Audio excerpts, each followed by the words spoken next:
Good evening, students. Welcome back to Shanti Kunj online classes after summer vacations. बच्चों, home science में हमने vacation से पहले chapter 20 व्यक्तिगत स्वास्थ्य एवं स्वच्छता पढ़ना शुरू किया था। और बच्चों, इसमें हमने अभी तक व्यक्तिगत स्वास्थ्य का अर्थ तथा व्यक्तिगत स्वास्थ्य के नियम के अंतर्गत शारीरिक स्वच्छता और पौष्टिक भोजन के बारे में पढ़ा। और बच्चों, आज हम व्यक्तिगत स्वास्थ्य का तीसरा नियम व्यायाम से पढ़ना शुरू करेंगे। बच्चों, व्यायाम करने से मनुष्य का शरीर और मन दोनों ही प्रसन्न और स्वस्थ रहते हैं और व्यायाम करने से शरीर का उचित विकास होता है, मांसपेशियां मजबूत बनती हैं और क्रियाशील रहती हैं, जिससे उनकी कार्य करने की क्षमता का विकास होता है। शरीर में बच्चों नई स्फूर्ति और नई शक्ति का संचार होता है। व्यायाम करने से आलस्य नहीं आता है इंसान को। जो व्यक्ति व्यायाम करता है उसको आलस्य नहीं आता है और शरीर के जो हानिकारक पदार्थ हैं वो पसीने के रूप में बाहर निकलते रहते हैं और शरीर बहुत ही हल्का और फुर्तीला हो जाता है। बच्चों, व्यायाम 3 प्रकार के होते हैं: सुधारात्मक, विकासात्मक और पुष्टिकर। बेटा, सुधारात्मक व्यायाम वो होता है जिसमें शिशु के जन्म के समय कभी कभी कुछ अंगों पर दबाव पड़ने के कारण उसके कुछ अंग बेडौल हो जाते हैं, जैसे कि सिर का लंबा होना, पिच का होना, नाक का अधिक दबा होना, कंधे झुके रहना, है ना, पसलियों में अधिक उभार होना, हाथ पैर का टेढ़ा होना। इन सब अंगों को बच्चों व्यायाम के द्वारा ठीक किया जाता है, क्योंकि जो नवजात शिशु होता है, जो न्यूबॉर्न बेबी होता है, उसकी अस्थियों में कार्टिलेज की मात्रा अधिक होती है और इस कारण उसकी जो अस्थियां होती हैं वो कोमल और लचीली होती हैं और मांसपेशियां भी बहुत कोमल होती हैं। अतः माता जो होती है बच्चे की, वो मालिश या उपटन करते समय उन अंगों को बहुत कोमल हाथों से सावधानी पूर्वक धीरे धीरे अगर कोशिश करे तो वो उन अंगों में सुधार ला सकती है। और बच्चों, तेल मालिश के साथ साथ मांसपेशियों और अस्थियों में विटामिन डी और ए की मात्रा पहुंचाने से शरीर जो है वो पुष्ट भी रहता है ना। दूसरा है विकासात्मक व्यायाम। बच्चों, व्यायाम का दूसरा प्रमुख लाभ ये है कि व्यायाम करने से अंगों का विकास सही ढंग में होता है ना।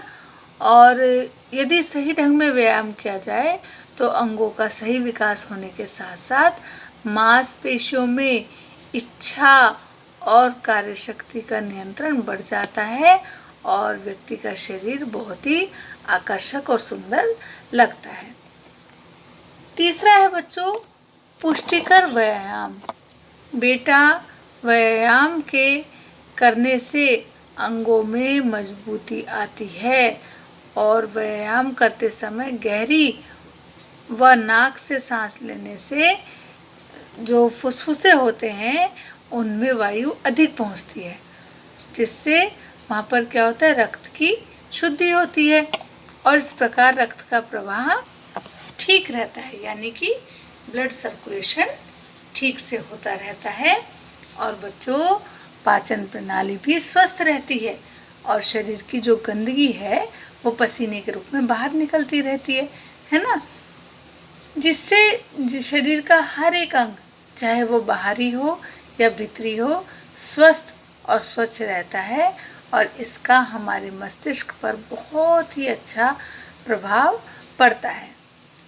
बच्चों, व्यायाम का सही क्रियान्वयन हो, इसके लिए व्यायाम करने की जगह, अवस्था और परिस्थिति पर बहुत ध्यान देना चाहिए, है ना। जैसे कि व्यायाम हमेशा सुबह खुले स्थान पर, जहाँ पर पेड़ पौधे हों, हमें स्वच्छ वायु मिल सके, ऐसी जगह पर करना चाहिए। सूर्य की जो लाभकारी किरणें हैं वो भी शरीर पर पड़ने से क्या होगा, अनेक रोग के जो जीवाणु होते हैं वो अपने आप ही नष्ट हो जाएंगे, है ना। दूसरा बेटा, विभिन्न अवस्थाओं में व्यायाम भिन्न भिन्न करना चाहिए। बालक का व्यायाम तो खेलने कूदने से हो जाता है ना, और गर्भवती महिलाओं के लिए सुबह और शाम को खुले वातावरण में घूमना, और वृद्ध व्यक्तियों के लिए भी टहलना। मानसिक परिश्रम करने वाले व्यक्ति को क्रिकेट, हॉकी, बैडमिंटन आदि खेलना, ताकि शरीर भी मन के साथ स्वस्थ रहे। सरल से कठिन की ओर, बच्चों व्यायाम हमेशा शुरू में हल्का करना चाहिए और धीरे धीरे कठिन व्यायाम करना ठीक रहता है। मांसपेशियां और मन दोनों ही जब हल्के व्यायाम के आदी हो जाते हैं तो वो कठिन व्यायाम को आसानी से कर सकते हैं। व्यायाम करते समय ध्यान देने योग्य बातें, बेटा व्यायाम करने से पहले भोजन नहीं करना चाहिए, और व्यायाम करने के तुरंत बाद पानी नहीं पीना चाहिए, बल्कि गर्म दूध वह हल्का नाश्ता जैसे कि भीगे हुए चने हैं, अंकुरित दाल है, किशमिश है आदि खाना चाहिए। व्यायाम करते समय बच्चों हमेशा ढीले कपड़े पहनने चाहिए, है ना। और व्यायाम करने से पहले पूरे शरीर पर तेल की मालिश जरूर कर लें। व्यायाम करने के बाद पसीना सूखने के बाद ऋतु के अनुसार पानी से नहाना चाहिए। जैसे कि गर्मी है तो ठंडे पानी से नहाना चाहिए, और जाड़ा है तो गुनगुने पानी से। और बच्चों स्नान करते समय, नहाते समय कीटनाशक जैसे कि नीम है, डिटॉल है, ये सब आपको इस्तेमाल करना चाहिए, है ना। अपनी नहाने वाली बाल्टी में ही थोड़ा सा बकेट में आपको डाल देना चाहिए नीम या डिटॉल, तो उससे क्या होगा, सारे कीटाणु मर जाएंगे। व्यायाम करने के कुछ समय तक आराम जरूर करना चाहिए, है ना। और बच्चों व्यायाम नियमित रूप से करना चाहिए, ये नहीं कि आज किया कल नहीं किया, ठीक है। व्यायाम के बाद अब आता है बच्चों निद्रा एवं विश्राम। बच्चों लगातार मेहनत करने के बाद व्यक्ति जो है वो थक जाता है ना, चाहे वो मेहनत शारीरिक हो या मानसिक हो। अतः बच्चों जो शारीरिक अवयव होते हैं और मस्तिष्क होता है, उसको आराम पहुंचाने के लिए हमें दिन में विश्राम और रात को पर्याप्त यानी कि भरपूर नींद लेना जरूरी है। ऐसा करने से थकावट तो दूर होती है, साथ ही काम करते समय हमारी शरीर की जो कोशिकाओं की टूट फूट होती रहती है, उनकी भी मरम्मत निद्रा करने से यानी कि सोने से या विश्राम करने से हो जाती है, और मनुष्य को अपनी खोई हुई जो शक्ति होती है वो फिर से मिल जाती है, और वो बहुत ही तरोताज़ा महसूस करता है। बच्चों नींद के लिए भी निम्नलिखित बातों का विशेष ध्यान रखना चाहिए। सबसे पहला तो ये है कि निश्चित समय पर सोना और निश्चित समय पर उठना। दूसरे शब्दों में हम ये कहें कि रात को जल्दी सोना और सुबह जल्दी उठना, इस सिद्धांत का पालन करना चाहिए।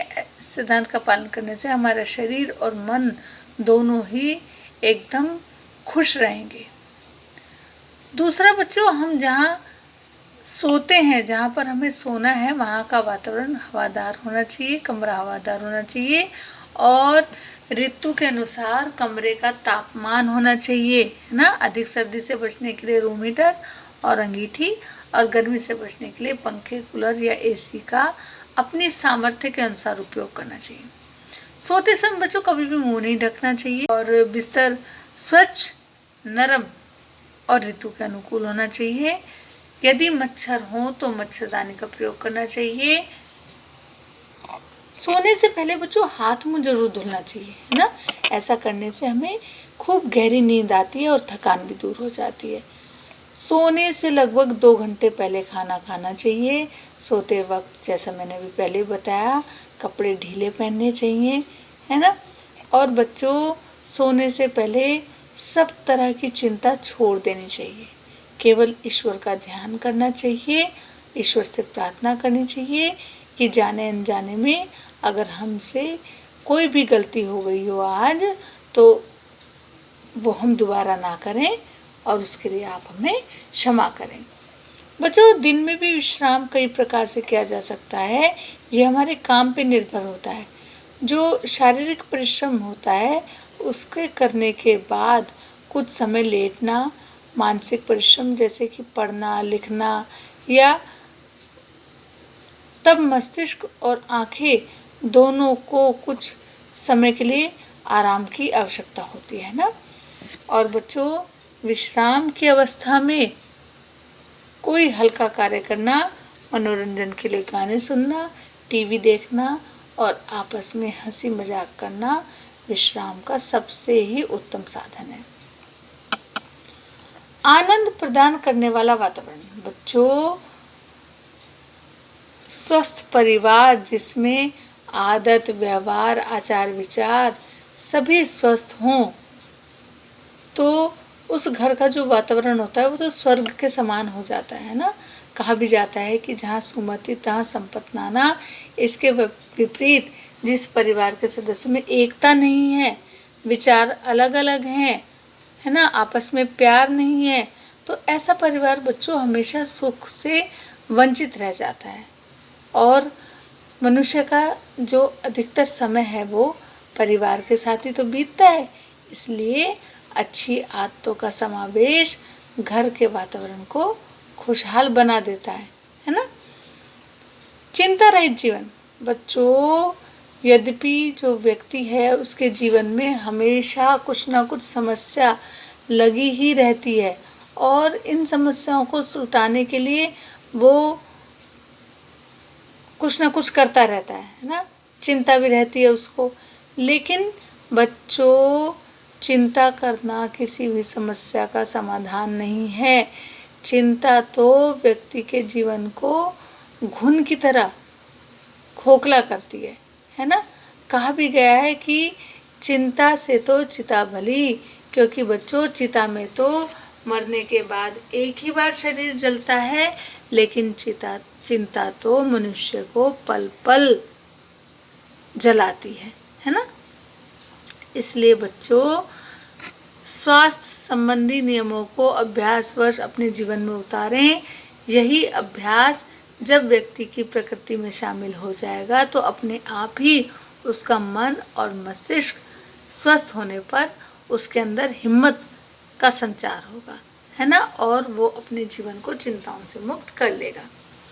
अच्छी आदतें। बच्चों, आदत का दूसरा नाम प्रकृति कहा गया है। व्यक्तिगत स्वास्थ्य का आदतों से घनिष्ठ संबंध है। यदि व्यक्ति किसी भी अच्छी आदत को अपने जीवन में अपनाता है, उसका पालन करेगा, तो उसी क्षेत्र में उसका जीवन प्रभावित होगा। उदाहरण के रूप में बच्चों, सुबह उठकर घूमना, स्वच्छ और शुद्ध वायु का सेवन करना है ना। और यदि हम ऐसा करेंगे तो धीरे धीरे हमें सुबह घूमने की आदत बन जाएगी, है ना। इसी प्रकार बच्चों, प्रातःकालीन सोच, मंजन, कुल्ला, स्नान, संतुलित भोजन करना, किसी के कपड़ों का उपयोग न करना, यहाँ तक कि साबुन, कंघा, तौलिया आदि भी किसी का प्रयोग नहीं करना चाहिए। ये सब अच्छी आदतों में आता है ना। मादक पदार्थ।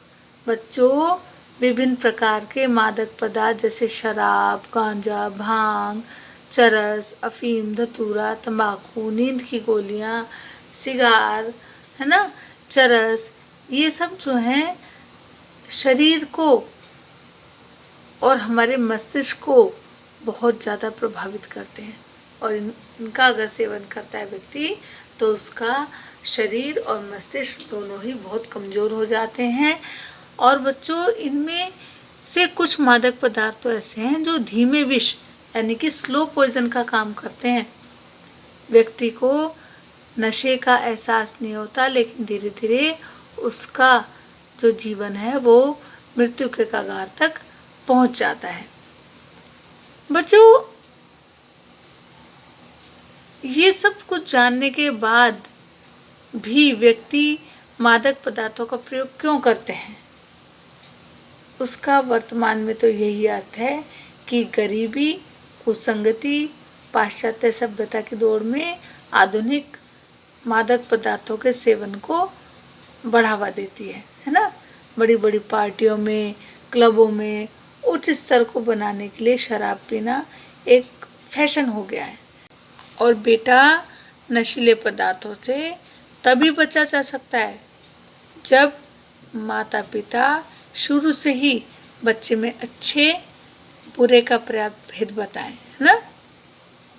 इसलिए बच्चों, भविष्य स्वास्थ्य को बनाए रखने के लिए मादक पदार्थों का त्याग कर संयमित जीवन और अच्छी आदतों का होना बहुत ही ज़्यादा ज़रूरी है।